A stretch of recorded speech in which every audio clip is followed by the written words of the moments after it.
Cailleux vit depuis toujours avec la force de la mer. Ici, elle apporte des galets. Le Poulier avance, près de 100 mètres chaque année.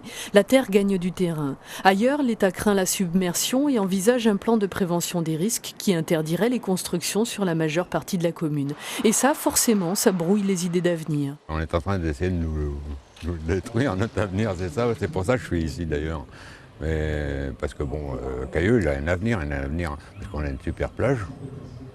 On a un potentiel phénoménal avec la mer, il suffit de savoir utiliser notre potentiel. Ici, c'est un colloque organisé par la ville et plusieurs associations cailloulaises. On y écoutait ce matin des scientifiques parler de leurs dernières recherches sur les mouvements des sédiments ou les risques de submersion. Des clés pour mieux comprendre et envisager l'avenir. L'unité me semble nécessaire.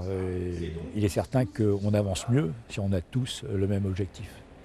Et donc ce colloque permet d'ouvrir un petit peu les esprits, de voir les différents problèmes, d'avoir un autre point de vue sur les problèmes locaux.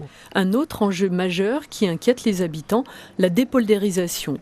On envisage ici, à la ferme de la Caroline, de rouvrir une digue ancienne pour laisser à nouveau la mer entrer dans les polders. On y perdrait des terres, pour gagner peut-être d'autres projets économiques. On pourrait faire de la production de coquillages, donc des huîtres, des moules. Donc il y a des études qui ont été faites ici sur le littoral pour voir les zones de développement potentiel. On pourrait faire des végétaux marins, donc on sait faire des travaux pour favoriser les salicornes, c'est fait par l'association des ramasseurs de salicornes. On pourrait imaginer aussi des zones de production d'asters. Et également, ce qu'on connaît bien aussi, c'est les moutons de présalé. Dans 30 ans, l'industrie du galet s'arrêtera, faute de matières premières. Pour cette raison aussi, Cailleux veut dès aujourd'hui mettre l'accent sur le développement de son économie touristique.